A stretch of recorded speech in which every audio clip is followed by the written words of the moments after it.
PWIs, go into hometowns and recruit kids and see where they come from. And I tell our guys all the time, right now, right, we're comfortable as a society. Before George Floyd, before everything went down, this CNN blowing it up, you know, they're seeing it on social media, right? And I applaud, right, this generation of students or athletes or kids that are in college. They got together and said, okay, we're going to try to fight this thing. All right, we're going to try to figure out how we can make an impact. And I think players, students, whether, you know, the organizations that they started or joined, I think it's commendable for what they've done.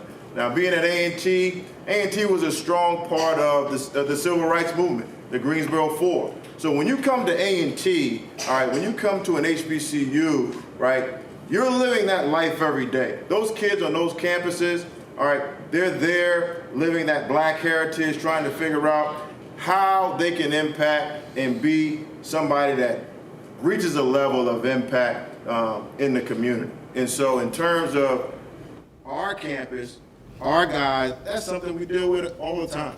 You know, it wasn't a big adjustment in terms of what our guys, you know, are dealing with or seeing every day. It was more like, yo, this is happening.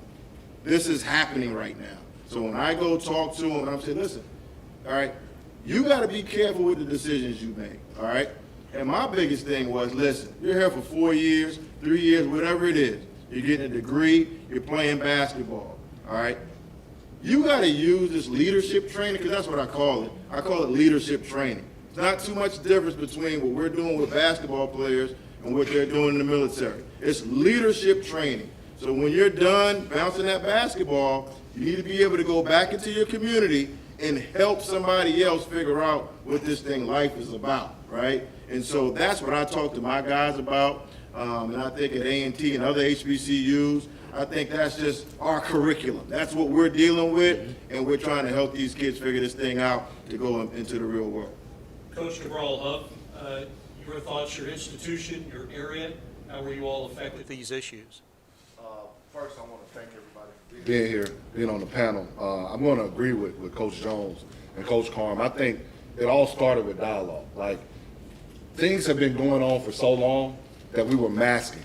Like, it wasn't just the young people, Coach Jones. It was everyone. I can include myself. We were okay.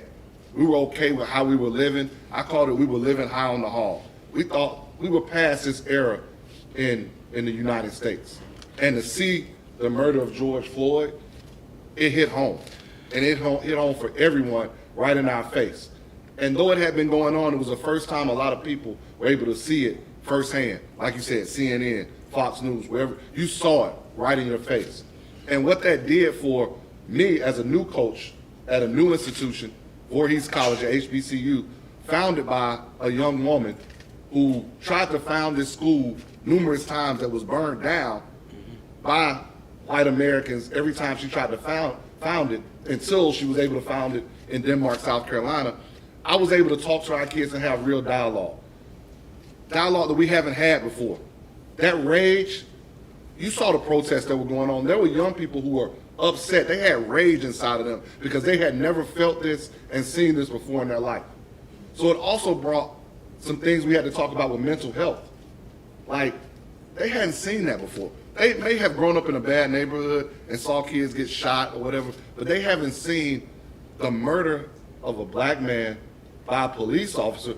Well, a lot of times, athletes or African Americans growing up don't acknowledge them and their power, their enforcement, because of various reasons, and to see that this world is different and how are we going to change it. So we had to have some real dialogue, some real conversation. Had to bring in different people to talk to my young men about whether it was a police officer, whether it was a lawyer, whether it was a preacher, whether it was just someone to talk to them about their mental health. What do we have to do to change the dialogue, to change what's going on in this country? And I think that was what we really did at Voorhees, because we're in a rural area. It's a lot different than myself, who grew up in Atlanta. But still, just to see those things, it was started with the dialogue that we've had up here, the dialogue that Coach Carm started, Coaches for Change, the dialogue that Kelsey and I are in Embrace Us which is an organization that's made up of media, that's made up of college coaches on men and women's side, that's made up of administrators like Kelsey, who come together and say we want to transform, empower, and promote to help change this. So that's kind of what we did at Voorhees and myself. You talked about students. We're going to piggyback off you talking about students. And I'm very interested to hear the answer. How was your students' response or student athletes' response to the George Floyd killing? And what was that discussion like? We'll start with you, Dr. French. So, again, DJ, this is an excellent panel, and I appreciate, and I love what my sister said.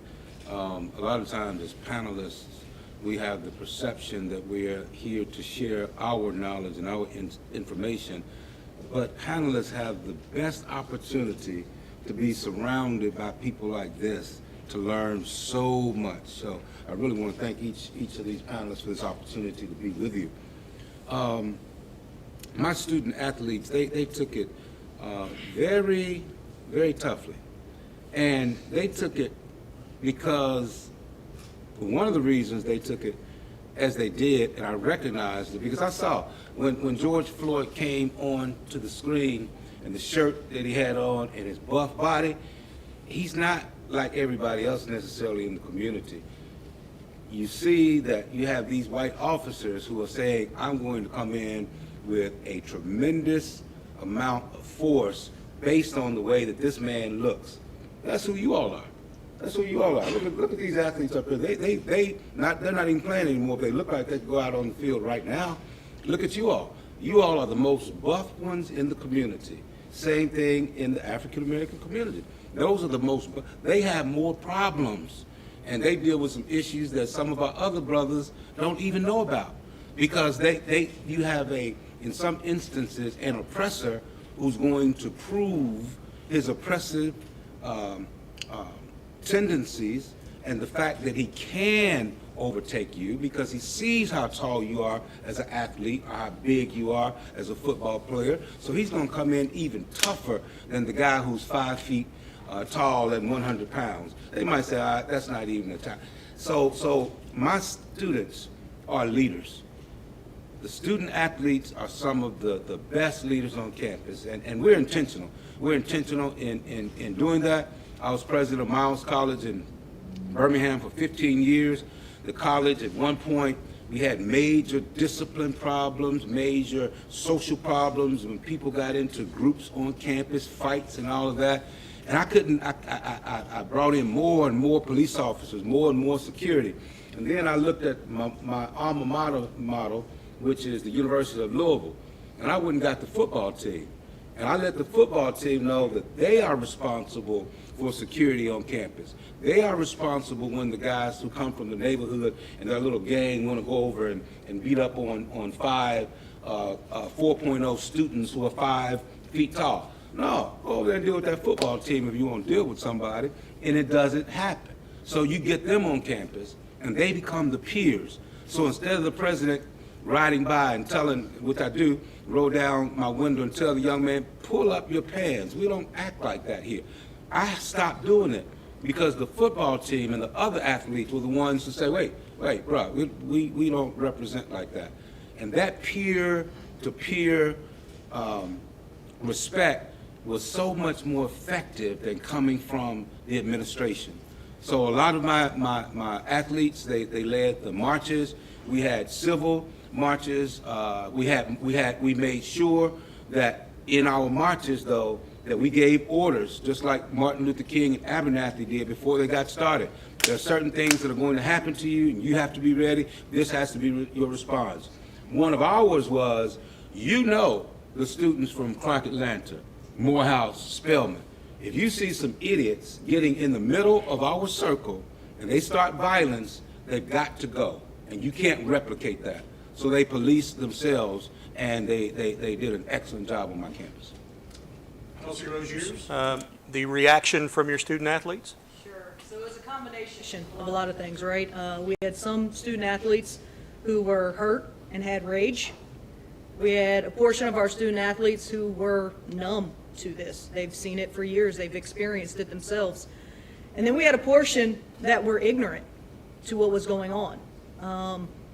And so we as administrators and coaches had to pivot to make sure we listened to those that were hurt and raging, that we empowered those that wanted to go do these peaceful protests here in downtown Atlanta.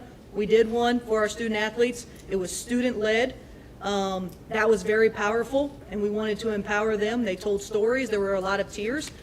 And then the education piece, which is huge and has to be ongoing, right? For those student athletes who are ignorant to maybe they have white privilege or are predominantly white teams that don't get to experience their brothers or sisters' experiences in the locker room. They don't have these conversations in the locker rooms. The sport in general, you're surrounded by a bunch of white people for your entire life. And so the educational piece from that side of things and being able to listen to one another, it kind of filled 3 boxes for us of the range of emotions and then what we as administrators really had to deal with to help our student athletes. Could I chime on one thing you said? Absolutely. It's very important. We talk about everything except the ignorance, the ones who don't know. That's so important. And I'm going to start having pop-up information sessions on campus, right? So when things like this happen, instead of my students going to the barbershop and believing what the guys in there say is really going on, bring in the political science professors, bring in the people that know about social justice. Somebody right now is wondering, well, what's the difference between the government of Haiti and the United States? So that president was just assassinated. What will the repercussions be on our nation today? So I need to have these pop-up sessions to explain to our students what's going on. Because if you're in a group of 10 dudes and everybody acts like they know what's going on, if one person doesn't, he's just usually going to be quiet. He's not going to say, I don't have a clue about what you're all talking about. And even if he does, the person who instructs him may not be able to take it from the beginning. This is how it all started with Israel and Palestine, and this is how we got here. Now this is where we are. So true education is very important. Thank you. Dr. Bright, you mentioned mentoring young students, young athletes. How did they react? I tell you, I have to applaud the courageousness of the young people and their willingness. They're a lot more willing than adults to speak out a lot of times, and some of it's understandable. You know, adults have more bills and responsibilities, but you know, there are some battles that aren't worth fighting even if you win, but there are some that you have to fight even if you lose. And I think the key is having the courage to stand for something. If you don't stand for something, you'll fall for anything. But I've been so blessed. I just came up here last minute from Miami, but I've been so blessed just being here. And you all have the magic in this room. And I saw, you know, something that I'm gonna take back is we have big chapters of boys in 110 schools, but the kind of attention to detail, no one is more invested in the success and maximizing the potential of young people than you all are. You literally, you bet the house on it. Like if I'm a professor, or even if we call them site directors, if a kid drops out of school, if he fails class, you can go over the next day. Right. If you all's kids fail, if they don't maximize their potential or talent, you're fired. You lose your job, right? So that's why you have, I'm gonna say, man, because I can't get to all these students, but the coaches, I call them 110 coaches, are you putting this kind of attention to detail? Do you have 188 slides like Nate Oates and examining the closeout, but just that, the formula that you all have is transferable to other arenas. And I think that's one of my missions in life, because I think it blew my mind going to a Miami Northwestern football game when I first went to Miami. It was the year Ja'Cory Harris was the quarterback. They had like 4 receivers, South University of Miami. Like, I had never seen such excellence on the athletic field, on athletic courts and arenas. How can we translate that to other, to other endeavors, right? If we translate what you all have, the magic that you all, the intentionality, the attention to detail that you all have, and just transfer it to any other segment of society, then we'll be where we need to be.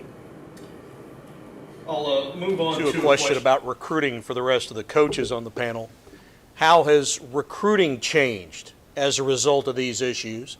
And you can throw in a little bit about COVID-19, as it's something you never had to deal with ever before. So, Coach Massarello, if you would just talk a little bit about how recruiting has changed. Yeah, I think it's the ability to get someone on a Zoom and show that you can kind of basically recruit anywhere. It obviously made it hard because you're not able to have that human interaction. You can't hug or touch or look somebody in the eyes and see their body language through a square on the computer. So obviously, you hope you don't make any mistakes. I signed 9 new guys. Luckily, I'd known some of them. 2 of them are graduate students that were in leadership roles at BCS level schools. Others I was familiar throughout the recruiting process when they were younger, when I was at different schools. But I think the one thing that we found out, regardless if it's recruiting or just working with one another, is the need for that human interaction.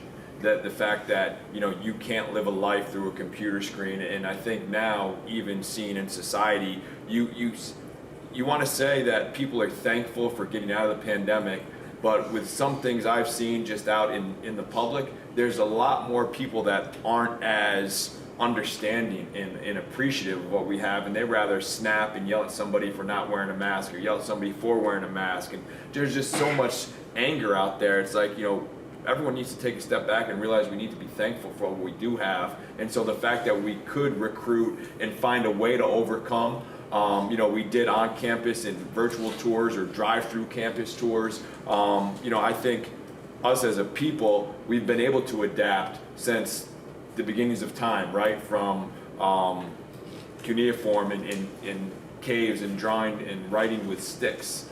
And we've been able to find ways to adapt and overcome, and I think that's what we have to do and continue to do. So, I think people are people. You're going to be able to build relationships if you can do it, and you're going to find a way. So I never really get caught up in the recruiting. I think who you are, if you're a genuine person, that shines through. Eventually the smoke and mirrors, eventually crack and break and evaporate. So at the end of the day, I think you just have to be who you are and continue to live the best you can and make sure you're putting your best foot forward. Coach Jones. Coach Jones, being at a historical black college, I'm interested to hear, how was your recruiting impact, particularly centered around the social injustice issues? A lot of the African-American male athletes seem to be gravitating towards more attending HBCUs. And also talk a little bit how did the COVID and what procedures did you guys put in place as far as dealing with COVID? Talk to my team about it. This thing was 2 periods. Like what we went through last spring, it was 2 separate big issues going on. And, we stopped the season. I was an interim coach during the pandemic, playing the best basketball. And the season stops immediately. But we had a lot of momentum. So in terms of the basketball side, like Coach said, relationships, right? Recruiting, right? It's relationships. That's what it is. Being able to connect with people, whatever race they're coming from, and show them how you can help them be successful, right? How you can help them be successful with your university.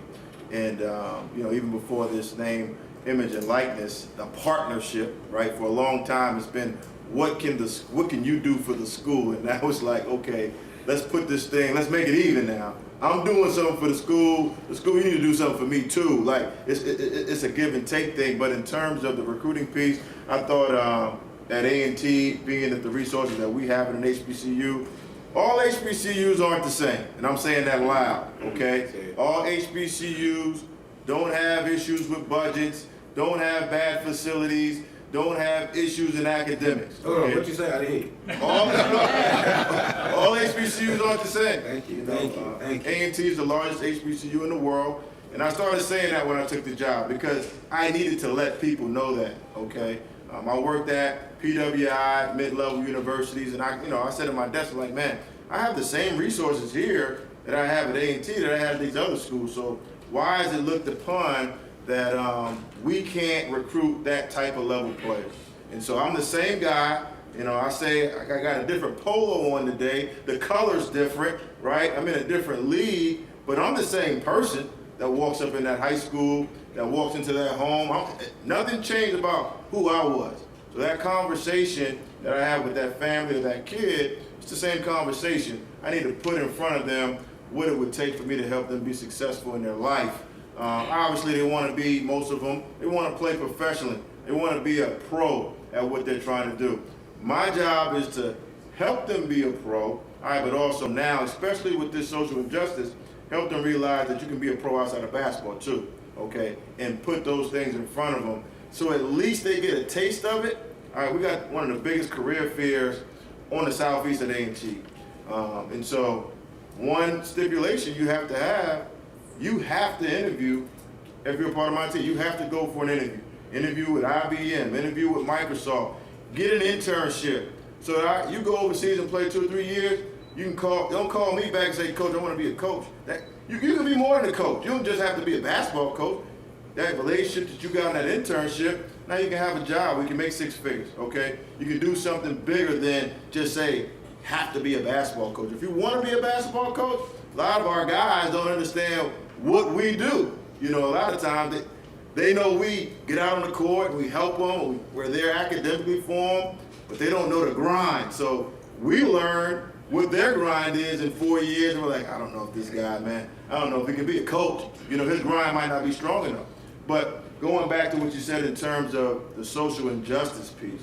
So we're dealing with COVID, and then out of nowhere we get slapped in the face with the social injustice. And so now I'm picking up the phone, I'm talking to kids, and they want to know more about North Carolina A&T. They want to know about Voorhees College. All right, they want to be around more people that look like them, okay? And so now for me, I'm like, okay, you want more information? All right, I can give you this information, all right? Now, you know, obviously I tell people all the time, Zion Williamson gonna go to Duke, he's gonna go to North Carolina, okay? That's just how it goes a lot of times, okay? But there's some kids right there in that middle, all right, that they need North Carolina A&T, all right? They come from communities that need that type of curriculum, all right? All right.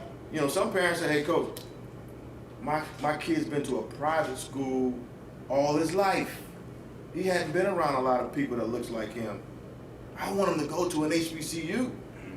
See, you don't hear those conversations. That happens a lot because they're afraid that they go out in the community and they've been around a lot of white kids, you know, they're friends, but they don't have the same privileges, right? They don't have the same privileges, all right, to walk around as freely as they think they do. They're going to be the one that's attacked, all right? They're going to be the one that's had to deal with the issue, but they haven't had to deal with it because they've been sheltered or it's been masked for such a long time, okay? Their parents want them to be around individuals more that look like them, right?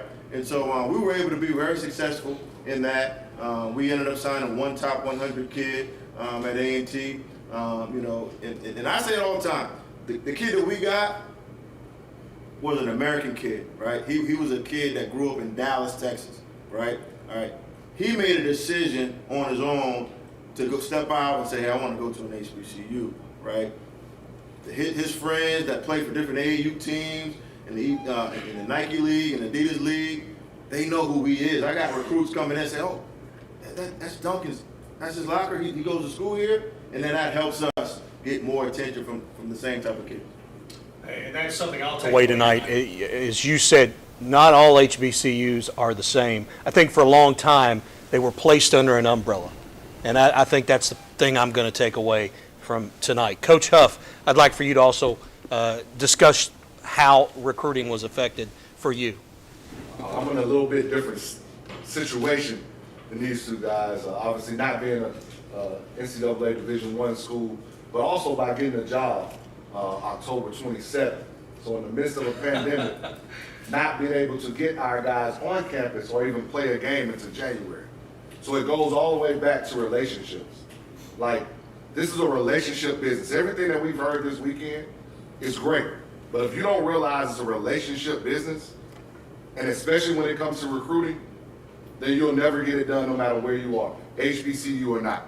And so I had 5 guys on my roster October 27th, and I had to recruit a team to play January 12th, with them getting on campus January 4th. So you do that through relationships. They couldn't come on campus.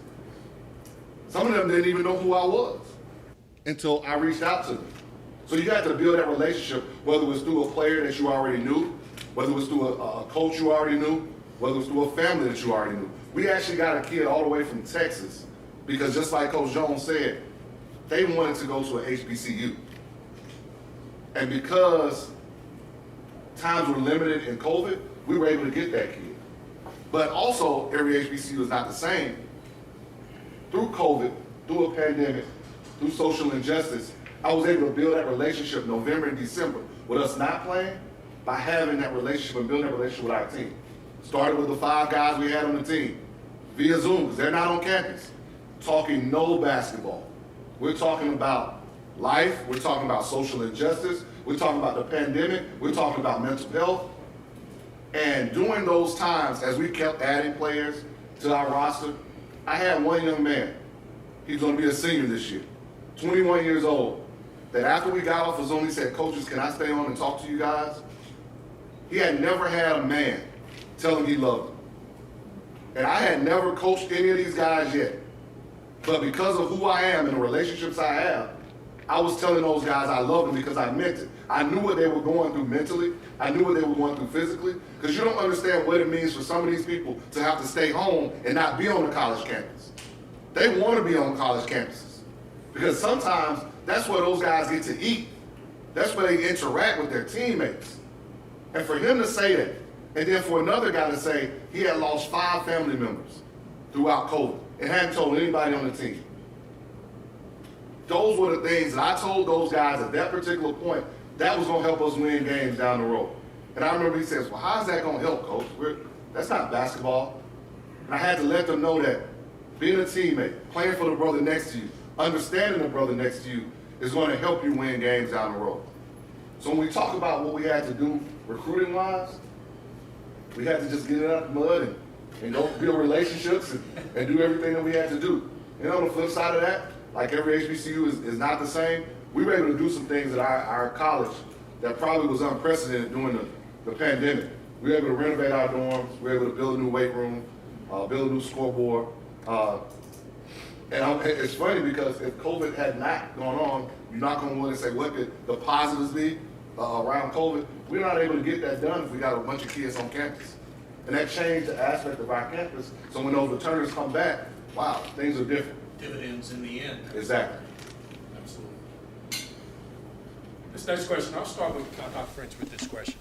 What measures or initiatives did you put in place at your institution or within your programs regarding the social justice issue and COVID-19? Well, the measures that we put in place included more emphasis on our history as social justice advocates, and not just social justice advocates, but as the originators of social justice thought, study, research. I say that because W.E.B. Du Bois was our faculty member at Atlanta University, world famous sociologist, academician par excellence, who established the first school of social justice in the United States there at that institution. And Du Bois studied the racial inequities of not only Atlanta, but of Philadelphia and other cities. And Du Bois, my faculty member, was the lead consultant for the Department of Labor decades ago to tell them where the trends were in inequities within the employment sector. What pockets within South Carolina or Georgia have these mining camps where African Americans are not being given any opportunities for employment outside of the mining sector. He fed the Department of Labor all of these data to develop the policies that we have now. So the main thing we did was what my sister said again, was to educate and educate and educate. And the last example I give you, when I was at another school, the SGA president walked into my office and she had all of these demands, and she said, we are protesting in 1 hour. And I had to sit her down and like, let me explain something to you. Before you protest, give me your demands. And let's talk about the demands. Protest is a last resort. You don't jump to protest. So that happened again at Clark Atlanta. And the young lady, of course, a different school, different SGA president, she said, we're going to protest. I said, but why? Tell me what it is you want. She gave me her list of demands. I went down the list of demands, and I said, you've got 4 demands, 3 of them, I don't think that you're asking the university enough. She looked at me like, oh my God. I said, you need to be asking for more. If you don't get it, let's go to the next level. But right now, you're getting everything you wanted and more, so why are we talking about protest? And that was a simple lesson. And finally, I had to say the same thing with social media. We have to teach you on your job.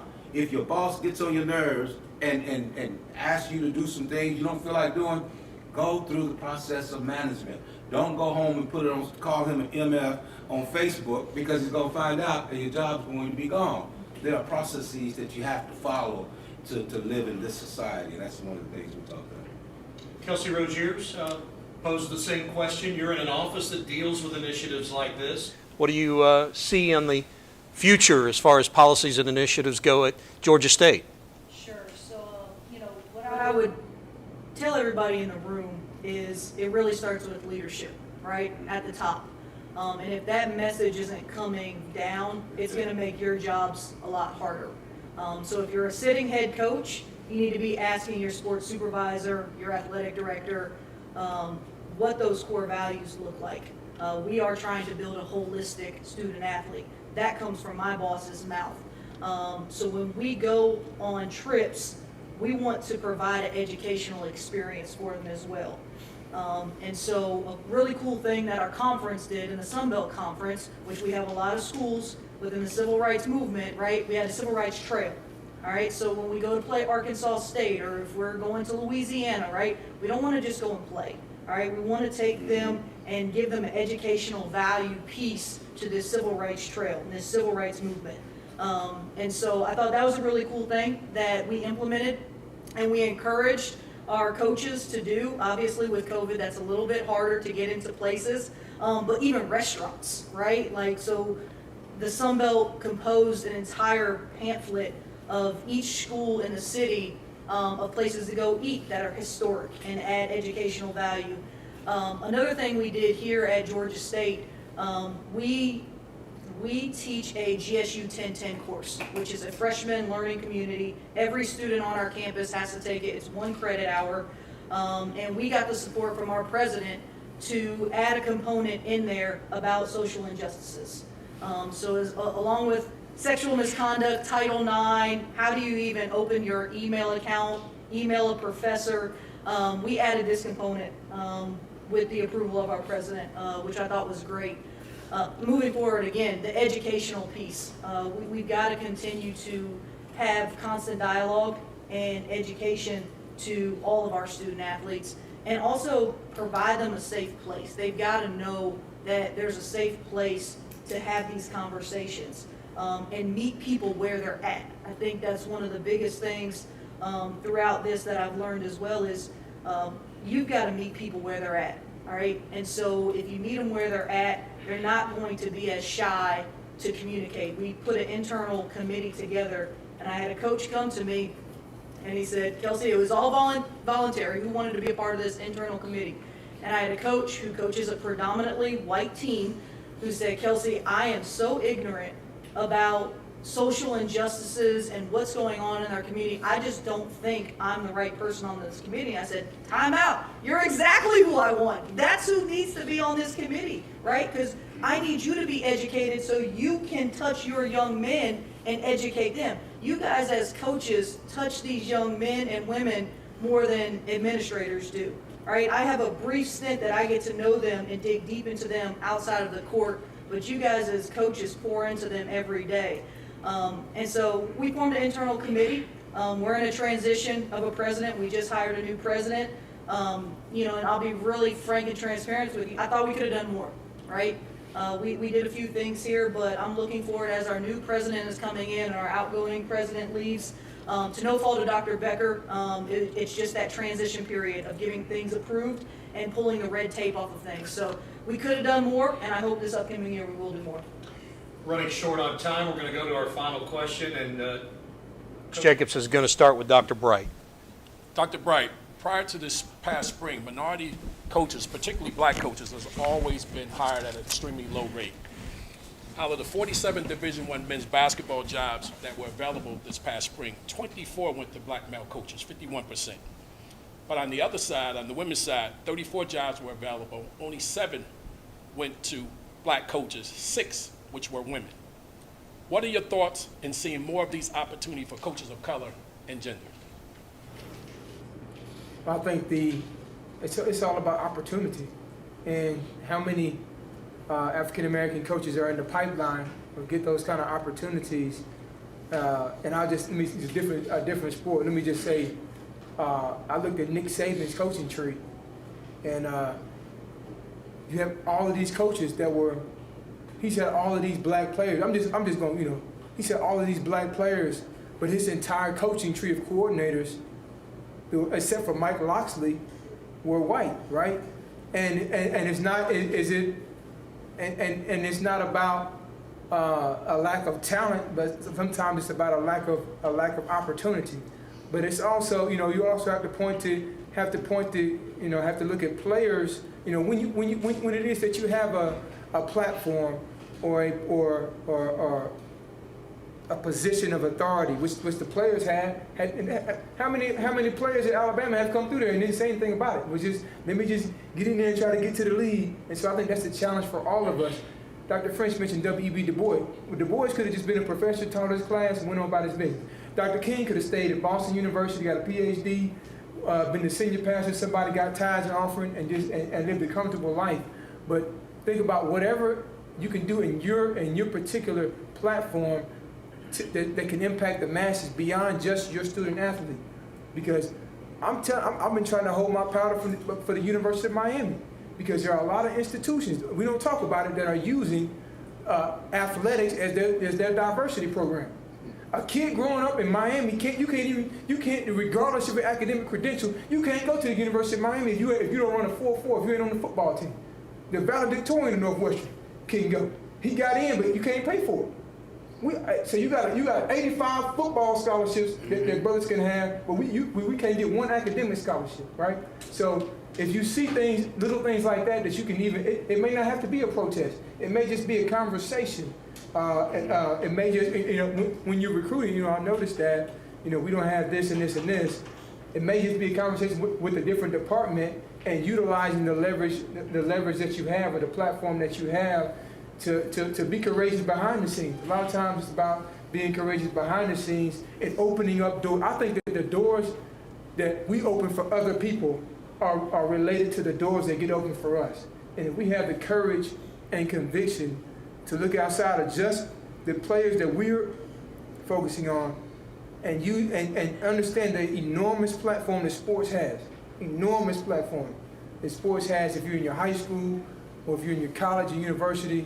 How can I utilize this to open up opportunities for the masses of people, even if they don't look like me, even if they're not on my team?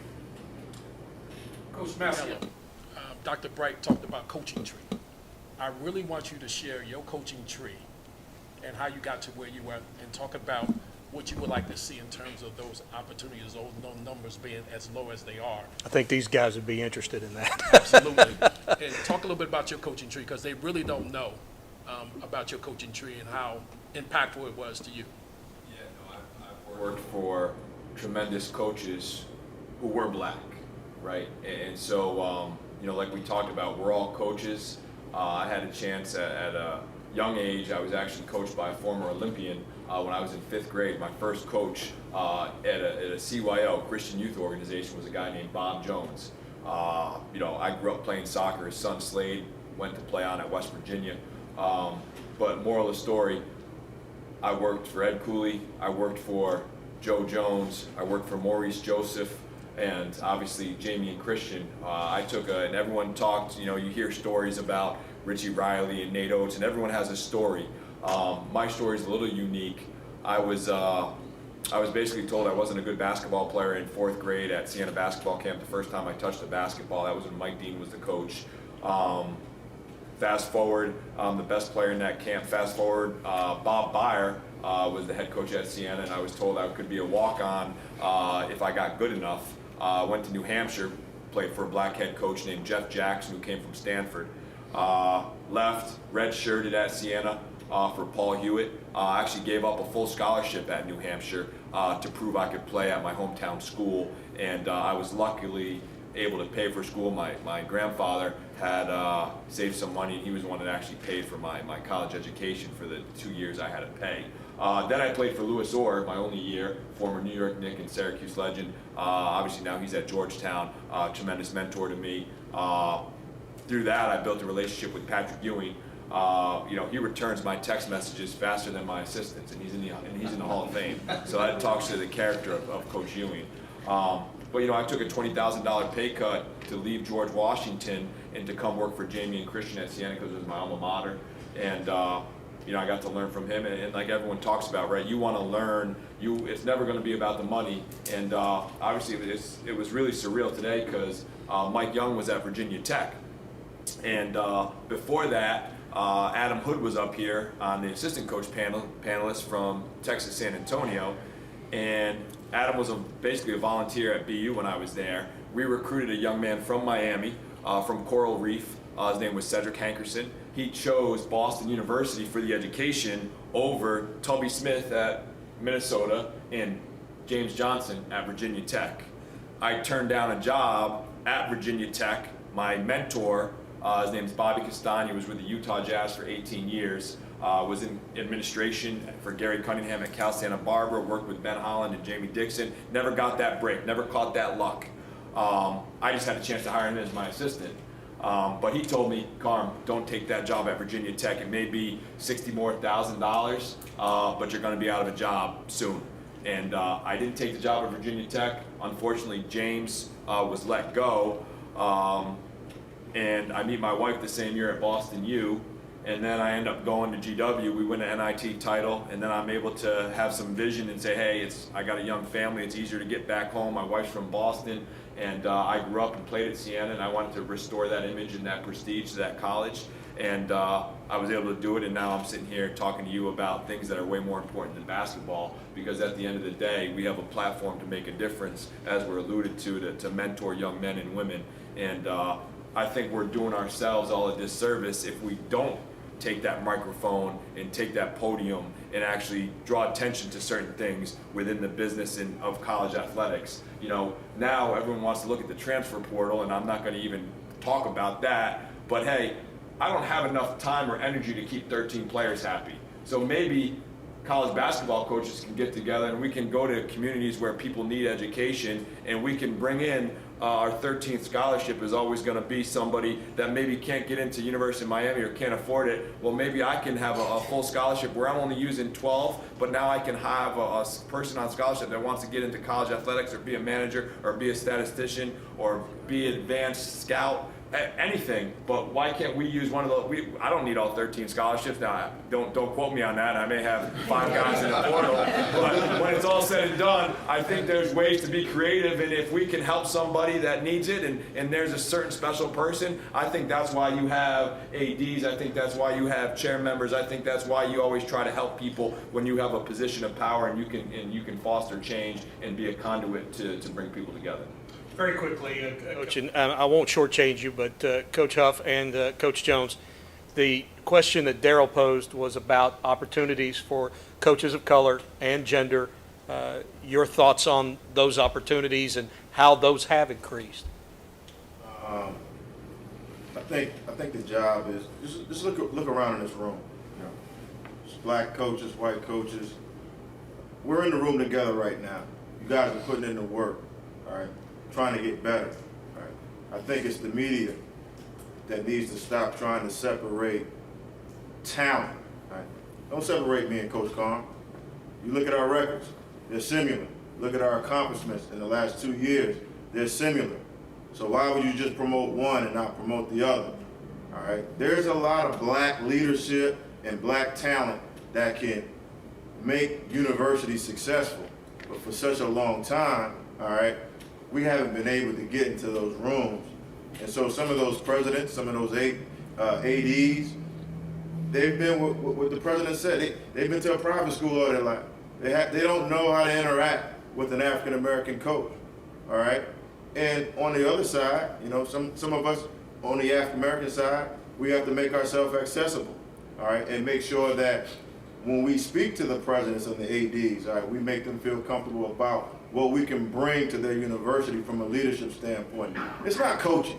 All right, it's not coaching. All right. Half of the AAU coaches are black. Half of the high school coaches are black. Those are the same kids that are leaving high schools and AAU programs and going to play in college and going to play in the NBA, right? So it's not coaching, it's leadership, black leadership. We need more black leadership in the athletic sector, all right? So some of our kids can see that black leadership and they want to be ADs or they want to be CEOs or presidents so they can hire, all right? Not necessarily hire black coaches, hire the right coach for the right job.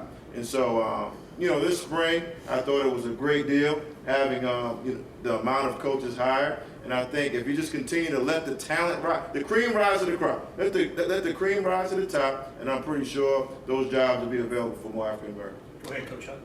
I think we got out of the mode of comfortability. More ADs, more coaches were able to be uncomfortable. And what I mean by that is they were able to be uncomfortable by hiring someone that does not look like them. To hire someone that hasn't grown up like them, as we've talked about. But it kind of goes back to what Dr. Bright said, and we talked about players playing at certain places. A lot of times that's why African Americans get jobs. Let's just be honest. We get into this profession a lot of times, a lot of them, because they had a golden ticket by playing at a certain level. And it's so much harder for others to get into those roles, if we were really being honest, because we can't go to graduate school and take out a bunch of loans. We don't have grandparents that can fund us to not have a job and work for free for 5 years. And so we get stuck in certain positions and we don't get the opportunity. You know, Coach was here from Yazoo City, Columbus in Mississippi. I think he's won 5 state championships. Why hasn't he got an opportunity to get on the college level? There are other guys who've got an opportunity to coach in high school to get on the college level. So those things have to change. We've got to be more uncomfortable by hiring people that don't look like us. And I think that's happened on the men's side. And I know Kelsey may want to jump into this, but on the women's side, it has not happened. Like, unfortunately, it's why are there more men getting hired on the women's side than women? It does not, to me, doesn't make sense. Who better can tell a young woman how to be a young woman than a woman? Like, it's going to be tough for me to tell a young woman how to be a young woman. And I can't say it won't happen, but it's got to get better overall. It's not just African American coaches, it's women coaches, it's everything. But I just think we have to get outside our area of comfortability. Goes back to leadership. Yes. That will conclude our roundtable discussion. If you would, please give one more round of applause to our panelists.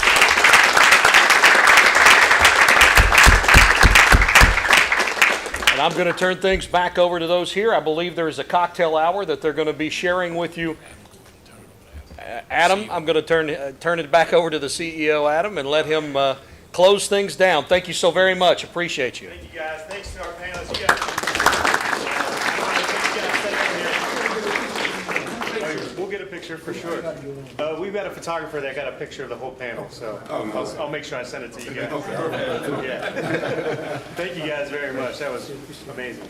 I want to see it in diverse. And thank you, Daryl and Jim, for moderating. Thank you. Okay, before we head out here, I do want to let you guys know that we have got a reception. Good. Thank you. Presented by Intersport. Intersport, for those of you guys that don't know, is a full-service event and media company. Mark Stardian is back there. Mark, can you say hello? They do everything from running. Thank you. Good job. And that voice is high-profile events, MTEs, tournaments. They've been very gracious to support us. And put on this social just across the hall. So thank you so much, Mark, and thank you to Intersport. Make sure you guys all, like always, go up to them, thank them, introduce yourselves, and give them just a minute of your time. I'm going to say thank you to you guys as well right now, because this reception will be the last thing of the event. It's been an amazing 2 days. Like I said before, the content, the speakers are always amazing. We did have unbelievable speakers the last 36 hours, but these relationships that are built at this event, that's what stands the test of time and is the most valuable thing. So please make sure I get a chance. I want to get a chance to interact with everybody, but please make sure you stay in touch. We'd love to hear from you. Stay in touch and continue to build those relationships. And thank you guys again for everything. All right. Drinks and food right across the hall in the trophy room.